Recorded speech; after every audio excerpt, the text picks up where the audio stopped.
Hello friends, मेरे डेजर classes में आप लोग का बहुत बहुत फिर से नए सेशन में स्वागत करता हूं। तो चलिए हम यहां पे छत्तीसगढ़ के जीके के मोस्ट इंपॉर्टेंट क्वेश्चन यहां पे कवर कराते हैं, जो कि आपके सभी एग्जाम के लिए, चाहे पीएससी प्री 2024 के लिए प्रिपरेशन कर रहे हैं, चाहे आप व्यापम के कोई भी एग्जाम के प्रिपरेशन कर रहे होंगे। छत्तीसगढ़ पुलिस जैसे आपका चुनाव खत्म होती है, रिजल्ट मतलब रिजल्ट आती है, उसके बाद आपका जो नोटिफिकेशन है बताया गया, जिसमें 15 तारीख से फॉर्म भरा जाना है। तो अब देखते हैं किसकी सरकार आती है उसके हिसाब से, लेकिन आपका जो प्रिपरेशन उसको करते रहिएगा, पढ़ा हुआ कभी वेस्ट नहीं जाता है। इसी सोच के उद्देश्य से मतलब देखेंगे तो जो पढ़ा हुआ आपको किसी न किसी एग्जाम में काम आएगा, ऐसा नहीं जो पढ़ेंगे आपका काम नहीं आएगा। जीके, मैथ्स, रीजनिंग तो सभी एग्जाम में आपको पढ़ना पड़ेगा। तो अभी से प्रिपरेशन करते रहिएगा। फिजिकल के लिए भी साथ साथ तैयारी करते रहिए। जब आपका फॉर्म भराएगा तो आपके पास बिल्कुल भी टाइम नहीं बचेगा, इसलिए जारी रखिएगा फिजिकल। साथ ही साथ आपका जो प्रिपरेशन है, तो मॉर्निंग में आप फिजिकल के प्रिपरेशन फिजिकल तैयारी कर सकते हैं, और आपका बाकी टाइम आप स्टडी में लगा सकते हैं। तो दोनों को बढ़िया साथ में लेके चलिएगा। साथ ही साथ प्री 2024 प्री के लिए लगभग बताया गया 2030 वैकेंसी आने की यहाँ पे संभावना बताई जा रही है। 26 नवंबर को फाइनली आपको पता चल जाएगा टोटल कितनी वैकेंसी आई है, आने वाली है। तो 26 नवंबर का वेट कीजिएगा, और आपकी जो तैयारी उसको बढ़िया जारी रखिएगा। सभी क्वेश्चन आपके लेटेस्ट पैटर्न पे क्वेश्चन को तैयार किया गया है। यहाँ से बहुत सारे क्वेश्चन जो है आपके पीएससी वगैरह एग्जाम में आए हुए हैं, व्यापम वगैरह पे, तो एक तरह का देखें तो उसी पैटर्न पे क्वेश्चन को तैयार किया गया है। तो चलिए स्टार्ट करते हैं सेशन को।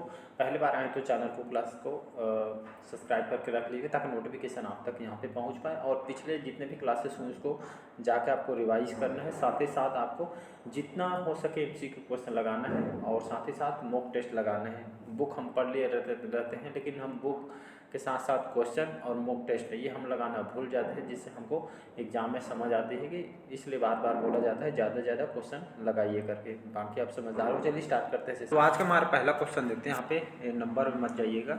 सरदार वल्लभ भाई पटेल सहकारी शक्कर जो कारखाना है कहाँ पे स्थित है छत्तीसगढ़ में?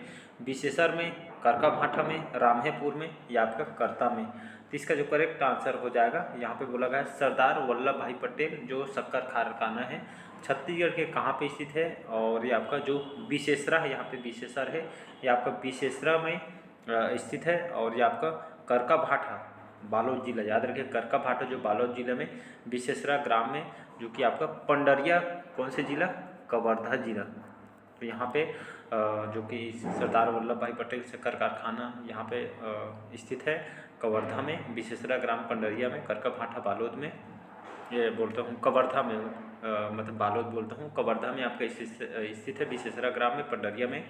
और ये आपका 2016 याद रखिएगा। तो इसकी स्थापना कौन से सन में किया गया है? तो 2016 में इसकी स्थापना किया गया था, जिसको आपको याद रखना है। साथ ही साथ आपको भोरमदेव शक्कर कारखाना, इसको भी आपको याद रखना है, ये भी आपके पीएससी में क्वेश्चन पूछा है। तो भोरमदेव शक्कर कारखाना मार्च 2003 में इसकी स्थापना किया गया था, रामहेपुर कवर्धा में। ये इसकी जो स्थापना यहाँ पे किया गया है, मतलब यहाँ पे रामहेपुर कवर्धा जिला में स्थित है। यह हमारे छत्तीसगढ़ का प्रथम शक्कर कारखाना है। और ये आपका जो शक्कर के स्व उत्पादन में लगभग 6 मेगावाट बिजली भी साथ में उत्पादन किया जा रहा है। तो इसको याद रखिए। तो दोनों को आपको याद रखें। माँ दंतेश्वरी शक्कर कारखाना है, दिसंबर 2009 में इसकी स्थापना किया गया था, करका भाटा बालोद में है। तो आपको तीनों को याद रखना है। बाकी ज़्यादा डिटेल में नहीं जाएंगे, हमको ज़्यादा क्वेश्चन यहाँ पे एमसीक्यू लगाना है। बाकी छत्तीसगढ़ के जीएस में इसको कंप्लीट कराया गया है। अगला क्वेश्चन देखते हैं। यहाँ पे छत्तीसगढ़ में ब्रॉड गेज रेल सेवा का प्रारंभ कब किया गया था? 20 फरवरी 1884 में, 27 फरवरी 1888 में, 27 नवंबर सन 1888 में, या 27 नवंबर सन 1988 में? तो छत्तीसगढ़ में ब्रॉड गेज रेल सेवा का प्रारंभ कौन से सन में किया गया था? तो इसका करेक्ट आंसर हो, तो छत्तीसगढ़ ब्रॉड गेज जो रेल सेवा का प्रारंभ 27 नवंबर सन 1888 में ब्रॉड गेज रेल सेवा को प्रारंभ किया गया था। और सन 1882 में राजनांदगांव में नागपुर तक यहाँ पर गेज लाइन की यहाँ पे नींव रखी गई थी। और सर्वप्रथम रेल का संचालन 27 नवंबर, याद रखिएगा, तो 27 नवंबर 1888 में बंगाल नागपुर के मध्य प्रारंभ किया गया था। तो इसको याद रखिए। और यहाँ पे बीएसपी जो आपका बिलासपुर रेल मंडल की स्थापना कब किया गया था? तो सन 1900 में कलकत्ता रेलवे का अधीन जो है इसकी स्थापना किया गया था, इसको आपको याद रखना है, इंपॉर्टेंट क्वेश्चन है। और छत्तीसगढ़ की सबसे लंबा जो प्लेटफॉर्म आपका बिलासपुर रेलवे स्टेशन का है, तो इसको याद रखिएगा। और तो यहाँ से बहुत सारे क्वेश्चन आपसे पूछा जाता है, तो इसको याद रखिएगा। अगला क्वेश्चन देखते हैं यहाँ पे। अगला क्वेश्चन देखते हैं यहाँ पे, विश्व की प्राचीनतम नाट्यशाला सीता बेंगरा कहाँ पे स्थित है? चितवा डोंगरी में, रामगढ़ में, सामरीपाट में, या इनमें से कोई नहीं? तो इसका जो करेक्ट आंसर हो जाएगा ये आपके रामगढ़ में स्थित है। ये जो है जो विश्व का, याद रखिए, विश्व का सबसे प्राचीनतम नाट्यशाला है, सीता बेंगरा के नाम से इसको जाना जाता है, रामगढ़ में स्थित है। कौन से जिला? सरगुजा, याद रखिएगा, ये आपका सरगुजा जिला में स्थित है। और ये आपका जो रामगढ़ है, सीता बेंगरा नाट्यशाला, साथ ही साथ जोगी मारा की गुफा, हाथी पोल, सीता कुंड, ये सभी जो है आपका यहाँ पे स्थित है। और आपका तो मैन पार्ट तो सभी जानते होंगे, मैन पार्ट में आपका हिल स्टेशन, बौद्ध मंदिर वगैरह यहाँ पे बना हुआ है। और तिब्बती को 1962 में यहाँ पे इन लोग को बसाया भी गया है भारत की तरफ से, तो इसको आपको याद रखना। और आपका जो है मैन पार्ट को छत्तीसगढ़ का क्या बोला जाता है जी? तो छत्तीसगढ़ का शिमला कहा जाता है, तो इसको भी आपको याद रखना है। चितवा डोंगरी, सामरी पार्ट, ये जो है आपका, तो इसके बारे में बता चुका। अगला क्वेश्चन देखते हैं यहाँ पे, अरण्यक गुफा जो है, अरण्यक जो गुफा है यहाँ पे कहाँ पे स्थित है? छत्तीसगढ़ में, कोसमझोड़ी पहाड़ी में, मंगलपुर की पहाड़ी में, कुपनसर पहाड़ी में, या आपके अरनपुर पहाड़ी में? इसका जो करेक्ट आंसर हो जाएगा, छत्तीसगढ़ की बहुत सारे गुफाएं वगैरह हैं, इसी तरह आपका जो है मंगलपुर के जो पहाड़ी में कौन सी गुफा है? अरण्यक गुफा है। ये आपका जो है कहाँ पे है? ये आपका बस्तर में, याद रखिएगा, ये आपका बस्तर में है। तो यहाँ पे बस्तर में और कौन सी गुफा है? तो कुटुम्बेश्वर की गुफा, कैलाश गुफा, अरण्यक गुफा, देवगिरी की गुफा, ये बहुत सारे जो गुफा यहाँ पे, रानी गुफा वगैरह यहाँ पे स्थित है, तो इसको याद रखिएगा। जोगी के मारा की गुफा और सीता बेंगरा की गुफा जो कि आपके सरगुजा में है, तो इन सब बहुत सारी गुफा है, तो कहीं से भी क्वेश्चन आपसे पूछा जा सकता है, तो इसको याद रखिएगा। नेक्स्ट क्वेश्चन है, अगला क्वेश्चन देखते हैं यहाँ पे, सरगुजा जिले की जीमर रेखा किस नदी को मानी जाती है? रेणुका नदी, कन्हार नदी, गोपद नदी, या आपका बरनई नदी? तो इसका जो करेक्ट आंसर हो जाएगा रेणुका नदी। रेणुका नदी ये आपका प्राचीन नदी है, किसका प्राचीन नाम है? तो ये आपका रिहन नदी का, याद रखिएगा, रिहन नदी को ही आपका रेणुका नदी के नाम से इसको जाना जाता है। और इसका उद्गम कहाँ से होता है? तो ये छुरी मतरिंगा जो पहाड़ी, अंबिकापुर तहसील सरगुजा से इसका उद्गम होता है, ओरिजिन होता है। और विसर्जन जो है आपका सोन नदी में इसका विसर्जन होता है। कुल लंबाई देखेंगे तो 145 किलोमीटर, जो कि रिहन नदी की कुल 145 किलोमीटर इसकी लंबाई है। प्रवाह क्षेत्र देखेंगे तो सरगुजा, सूरजपुर, बलरामपुर में इसका प्रवाह क्षेत्र है। घुनघुट्टा, मोरनी, महान और सूर्या इसकी प्रमुख सहायक नदियाँ हैं। बाकी छत्तीसगढ़ की नदियाँ वाटरफॉल में पूरा डिटेल के साथ पढ़ाया हुआ, उसको जाकर आप देख सकते हैं।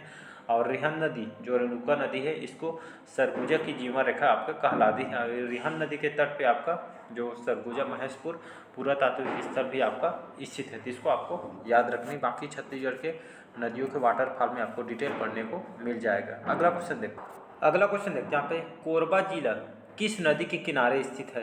अरपा, इंद्रावती, हसदो, या केलो नदी?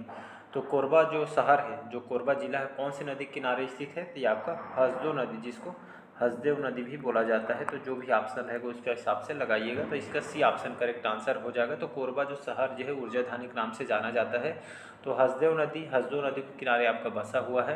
देवगढ़ और कैमूर पहाड़ी जिला कोरिया सोनहर तहसील से इसका उद्गम होता है। विसर्जन जो फाल इसका केरा सिलाडी के समीप महानदी में इसका विसर्जन फाल हो जाता है। 176 किलोमीटर इसकी कुल लंबाई है हसदेव नदी की, तो इसको याद रखिएगा।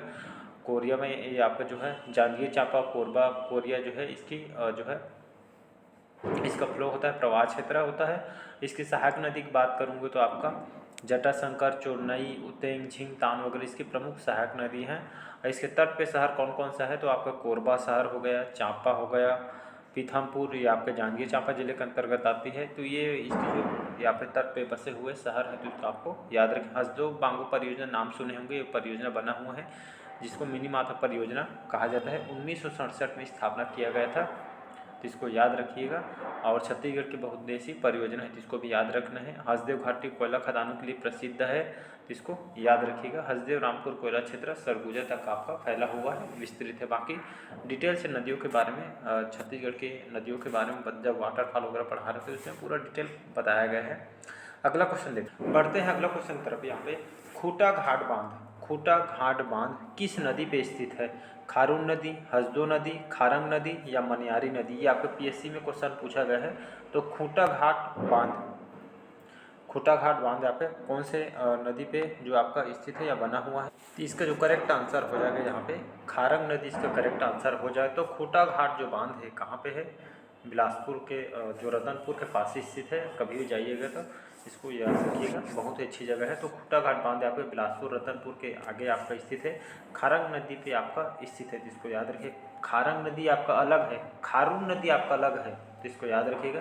खारून नदी जो आपके बालोद, रायपुर, दुर्ग शहर इसी के किनारे स्थित बसा हुआ है। और बालोद जिले से इसका उद्गम होता है पेटूचुआ पहाड़ी से, और सोमनाथ धरसिंवा के निकट शिवनाथ नदी में इसका विसर्जन हो जाता है, तो इसको याद रखें। और जो खारून नदी इसी नदी के तट पे आपका रायपुर और तर्री घाट दुर्ग आपका स्थित है। तो आपको खारंग अलग है और खारून अलग है। ये आपका जो रायपुर शहर कौन से नदी किनारे बसा हो, तो आंसर में खारून नदी लीजिएगा, ना कि खारंग नदी। तो इसको आपको ध्यान रखना है। अगला क्वेश्चन देखते हैं।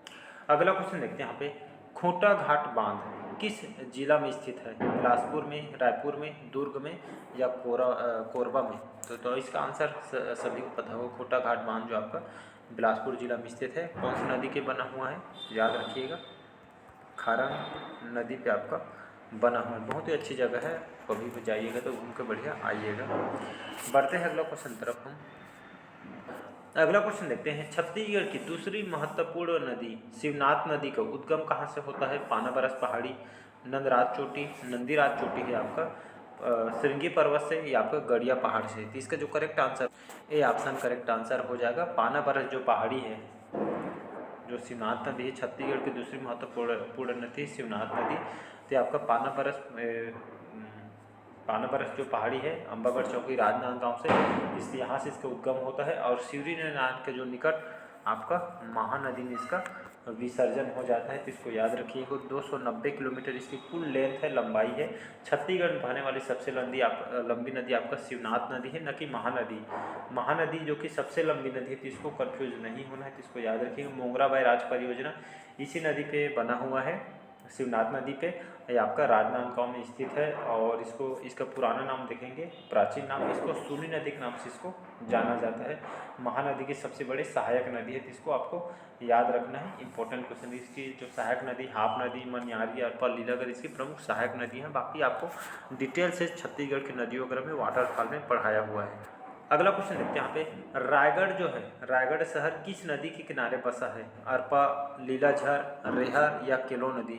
तो रायगढ़ शहर जो सभी जानते होंगे कौन से नदी किनारे बसा हुआ है। तो अक्सर आपसे पूछा जाता है जो प्रमुख अलग जो शहर है कौन से नदी किनारे बसा हुआ है, कौन से तट पे बसा हुआ है, ऐसा करके क्वेश्चन पूछा जाता है। तो उसी पे क्वेश्चन को तैयार किया है। तो इसी तरह रायगढ़ जो है कौन से नदी किनारे बसा हुआ है, तो इसका जो करेक्ट आंसर हो जाएगा डी ऑप्शन करेक्ट आंसर हो जाएगा। तो रायगढ़ जो है आपका केलो नदी के किनारे आपका बसा हुआ है, तो इसको याद रखिएगा। और ये आपकी इसकी सहायक नदी देखेंगे केलो नदी के कोलडेगा और राजन इसकी प्रमुख सहायक नदी हैं। और इसके तट पे जो बसे शहर आपका रायगढ़ है, तो इसको याद रखिए। केलो नदी परियोजना स्वर्गीय दिलीप सिंह परियोजना आपका रायगढ़ जिले में ये परियोजना आपका बना हुआ है, तो इसको याद रखिएगा।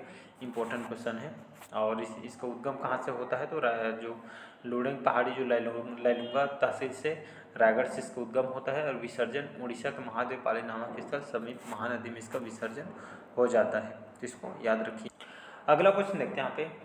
रेणुका नदी छत्तीसगढ़ के कौन से जिले में स्थित है? कोरबा, कांकेर, बस्तर या सरगुजा? तो अभी कुछ टाइम पहले बताया था रेणुका नदी छत्तीसगढ़ के कौन से जिले में ये आपका स्थित है? तो ये आपका सरगुजा जिले में आपका स्थित है। सरगुजा जी की जीवन रेखा ये आपका कहलाती है। इस रेणुका को ही रिहन नदी के नाम से इसको जाना जाता है। अभी जस्ट बताया हूँ आप लोग। अगला और लास्ट क्वेश्चन देखते हैं। आभनेर नदी, मुस्का नदी, कौन से नदी एक बार फिर से बता रहा हूँ। आभनेर नदी, मुस्का नदी और पिपरिया नदी के त्रिवेणी संगम पे कौन सा नगर बसा है या कौन सा शहर बसा हुआ है? दंतेवाड़ा, खैरागढ़, बागीचा या आपका तखतपुर। कौन सा शहर जो है आपनेर नदी, मुस्का नदी और पिपरिया नदी के त्रिवेणी संगम पे आपका बसा हुआ है? तो इसका जो करेक्ट आंसर हो जाएगा खैरागढ़। याद रखिए खैरागढ़ जो शहर है आपका इन तीनों आबनेर नदी, मुस्का नदी, पिपरिया नदी के त्रिवेणी संगम पे आपका ये जो नगर है बसा हुआ। इसी तरह आपका जो राजिम गरियाबंद है महानदी, पैरी नदी और सोंढूर नदी के किनारे आपका बसा हुआ है। शिवरी नारायण जो कि आपके जांजगीर चांपा जिले के अंतर्गत है, महानदी, शिवनाथ नदी और जोंक नदी के त्रिवेणी संगम पे आपका बसा हुआ है। और चंद्रपुर जो जांजगीर चांपा जिले के अंतर्गत आती है, कौन से नदी किनारे बसा हुआ त्रिवेणी संगम पे? तो महानदी, मांड नदी और लात नदी, इन तीनों नदियों के संगम पे आपका जो है चंद्रपुर दर्शनीय स्थल है ये आपका बसा हुआ है। तो इसको याद रखिएगा। तो चलिए आज के सेशन कैसे लगा कमेंट करके ज़रूर बताइएगा। पहले बार आए तो चैनल को सब्सक्राइब करके रख लीजिएगा ताकि जो नोटिफिकेशन है आप तक पहुंच पाए। तो चलिए मिलते हैं अगले पार्ट में। और पहले बार आए तो चैनल को सब्सक्राइब करके रख लीजिएगा ताकि जो नोटिफिकेशन है आप तक पहुँच पाए। साथ ही साथ मैं छत्तीसगढ़ यहाँ पे जीके कवर करा रहा हूँ, पूरा टॉपिक वाइज आपको पढ़ाया जाएगा। कल ही मैंने छत्तीसगढ़ की जो है सेंसस, छत्तीसगढ़ की जनगणना 6 पार्ट में अपलोड हो चुकी है, तो उसको बढ़िया जाके देखिए। 1 पार्ट वाइज देखेंगे तो आपको ज़्यादा अच्छा लगेगा, तो उसको कंप्लीट कर लीजिएगा। आज से हम कल से नया चैप्टर में स्टार्ट करेंगे। तो चलिए आज के लिए इतना ही। Thank you.